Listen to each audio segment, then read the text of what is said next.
Pace bene, masih di mea culpa. Saya mau membahas sedikit tentang debat Kristen yang makin hangat belakangan ini. Apakah ada nabi palsu di sana? Apakah ada yang sesat di situ? Saya mau berbagi pemikiran. Silakan beri komentar kalau dirasa perlu. Dan ini adalah komentar saya yang pribadi. Ya, kita singkat-singkat saja. Bagaimana debat Kristen ini kita pahami? Apakah ini harus kita dengarkan atau kita biarkan atau kita ikuti begitu saja? Saya mau membawa 6 poin pemikiran dari mea culpa ini. Yang pertama, entah itu benar atau tidak, yang pasti term Kristen semakin populer di media sosial, secara khusus di YouTube. Naik, flourishing, sudah mulai mekar di sana sini, orang sudah mulai mendengarkan. Oh, ada Kristen, oh ada komunitas Kristen di sana, oh hangat juga perbincangan mereka begitu. Soal apa isinya, well nanti dulu. Tetapi sudah ada di sana dan di sini, sudah mulai makin ramai dibicarakan orang, sudah sentuh sana sini, itu sesuatu yang positif saya pikir. Sebagai satu promosi, katakanlah begitu. Perlu ke agama dipromosikan? Ya, Yesus datang mempromosikan cinta supaya dimengerti manusia. Dan orang Kristen perdana juga mempromosikan Yesus kepada banyak orang. Kita baca di Kisah Para Rasul dan kitab-kitab lain. Dan kita pun pergilah ke seluruh dunia, jadikanlah semua bangsa muridku, untuk mempromosikan. Jadi term Kristen semakin populer dan itu bagus. Kristen, pendeta, teologi, Judas atau apa. Itu dulu yang pertama. Ya. Yang kedua, nah ini pertanyaan, apakah ada yang sesat? Nah pertanyaannya, siapa yang menilai sesat atau tidak? Dulu ada Martin Luther sesat oleh kacamata Kristen, Katolik. Mungkinkah seorang Protestan sesat? Kecil kemungkinan, karena siapa yang menilai dia sesat? Kitab suci. Oh, kitab suci bisa ditafsir sesuka si penafsir. Dan tidak ada guardian penafsiran untuk itu. Saya pernah memikirkan ini mungkin akan jadi satu topik khusus. Saudara Protestan akan kecil kemungkinan menjadi sesat. Kalau ajarannya berbeda, dia menjadi denom yang baru. Gitu ya. Kalau saya sesat sebagai seorang Katolik, ekskomunikasi. Kalau saya katakan, Konsil Vatikan kedua itu buruk, saya tidak mau mengikutinya dan saya tidak mau mengikuti paus ini. Saya kena ekskomunikasi, entah sebagai pelaku apostasia atau heresi atau bidat. Tetapi di luar sana, orang Protestan tidak mungkin bisa menjadi bidat atau heresi atau apostasi karena tidak ada tonggak yang menjadi tolak ukur sudah sesat atau belum sesat. Apakah ada Kristen yang tidak mengakui Tritunggal? Ada. Sesatkah itu? Dari kacamata Katolik, ya. Tapi dari kacamata Protestan, saya Kristen katanya, tidak ada sesat di sana. Kalau saya katakan Maria itu bukan Bunda Allah, saya sesat. Karena saya menyebut Katolik, tapi saya tidak mengikuti ajaran Katolik. Sesat. Gitu ya. Maka adakah sesat? Tergantung dari point of view siapa. Kalau sesama Protestan mengatakan sesat, tidak. Saya pikir bisa diperbincangkan ya. Sesat dari sudut pandang Lutheran, tetapi dari Calvinis tidak. Ada banyak Lutheran, Calvinis, Reform, campur di sana sini, Zwingli, Anglikan dan lain-lain. Sekarang kita tiba pada fase heutagogi. Saya pernah belajar ini. Heutagogi adalah ketika saya seorang pelajar serentak menjadi pengajar. Seperti yang saya lakukan ini. Saya seorang pelajar, tetapi apa yang saya pelajari saya bagikan kepada orang. Dan saya sedang melakukan hoitagogi ini. Dan banyak orang seperti ini di media sosial. Ada yang memberikan saya perikop. Ya, mengajari saya setelah diusut. Ternyata karena dia membaca internet. Padahal saya kuliah misalnya. Ada juga yang sekarang ini mengkritik teolog. Buat apa sekolah-sekolah formal katanya ya. Baca kitab suci, kita dalami tuntunan Roh Kudus katanya.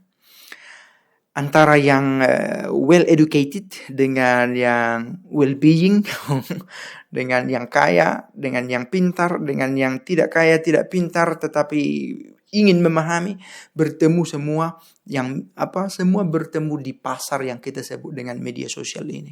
Kita tidak tahu siapa di sini yang sudah sampai doktor, dipermalukan oleh seorang yang baru membaca kitab suci, katakanlah begitu. Tapi jangan dipersoalkan soal mengejek, tidak. Nanti dia akan pakai kita, saya dibimbing Roh Kudus katanya. Apalagi mau dikatakan oleh si doktor teologi ini. Nah, lalu Kalau kata-katanya bagus, misalnya ya penampilannya oke, baju kualitas mikrofon, video, itu memengaruhi ya. Kita bisa lebih merasa klop dengan video itu dan kita lebih yakin.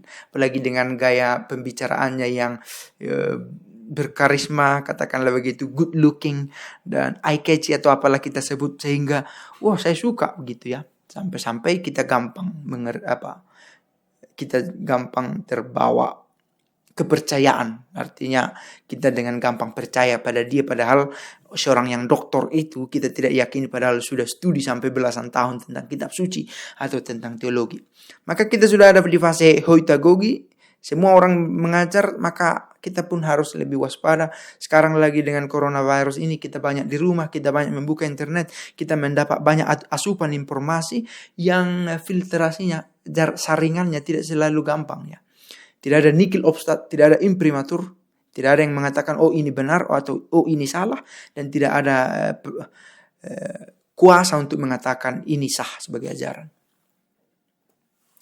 Nah, ada beberapa yang mengajak saya untuk ikut berdebat. Mea culpa ikut berdebat, oke. Pertama, saya harus jujur ya, saya tidak sanggup untuk itu. Ya, saya harus jujur katakan saya tidak sanggup, entah secara intelektual atau secara emosional, psikologis. Saya mundur dari situ.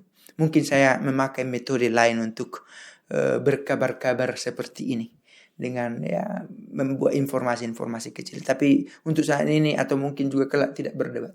Yang kedua, kalau saya suatu waktu merasa sanggup, kan begitu, sudah sanggup nih gitu ya. Mungkin saya juga tidak akan, karena saya tidak punya izin untuk itu. Ya, saya tidak seperti yang lain dengan gampang mengatakan yang dia inginkan katakan. Saya tidak bisa begitu. Apakah saya diizinkan oleh provinsialku? Apakah saya diizinkan oleh uskup? Kalau suatu waktu saya diizinkan oleh provinsial atau uskup, tapi kalau masih mungkin untuk mengatakan tidak, mungkin tidak juga. Karena tidak ada kemendesakan untuk memperdebatkan agama dalam situasi sekarang ini. Perdebatan gereja Katolik sekarang ini lebih banyak ke arah lingkungan hidup, aborsi, cloning misalnya, inseminasi buatan, tentang moral lain,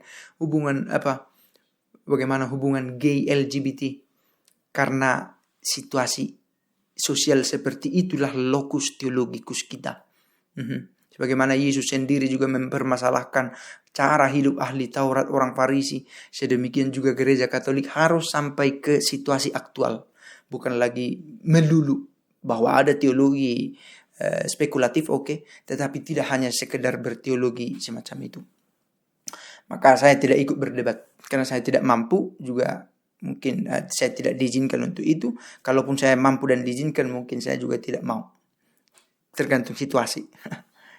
Bisa berubah keputusan ini bila terpaksa. Nah, apakah ini ad maiorem Dei gloriam? Apakah karena kemuliaan Tuhan kita berdebat? Ini harus dipertanyakan juga. Apa artinya? Kemuliaan Tuhan tidak bergantung pada karya kita, tetapi karena Tuhan mulia, maka kita melakukan sesuatu yang baik. Dan ketika kita melakukan sesuatu yang baik, orang semakin lebih mengenal kemuliaan Tuhan. Nah, apakah para pendebat masih berpikir tentang ini? Nah, pertanyaan lain, apakah ada nabi palsu? Sejauh ajarannya mengajarkan cinta dengan kata dan perbuatan, dan cinta ini bukan cinta yang berbeda dari cinta Yesus, ini tidak ada kepalsuan, saya pikir. Soal isi, bagaimana kemasannya, bisa diuji. Pengajaran itu bisa diuji, apakah dia memegahkan dirinya atau memegahkan ajaran cinta. Apakah dia memegahkan Kristus dalam perkataannya atau dirinya sendiri. Apakah dia mau mencari popularitas diri atau mencari popularitas dari Yesus sendiri. Nah, kita mau bisa melihat ini dari opsio fundamental. Ada dua saja jalan yang bisa kita lihat secara terang. Menyembah Allah dan kebaikannya dan melakukan cinta, atau menyembah diri sendiri dan segenap karyanya, mendewakan diri sendiri, idolatria. Itu dikatakan oleh Agustinus, ad creaturam atau ad deum, kepada Allah atau kepada ciptaan. Apakah dia mau mengarahkan karya-karyanya itu pada ciptaan, pada dirinya, pada uang, pada kuasa, pada tahta, atau kepada Kristus? Kita bisa uji masing-masing. Pace e bene.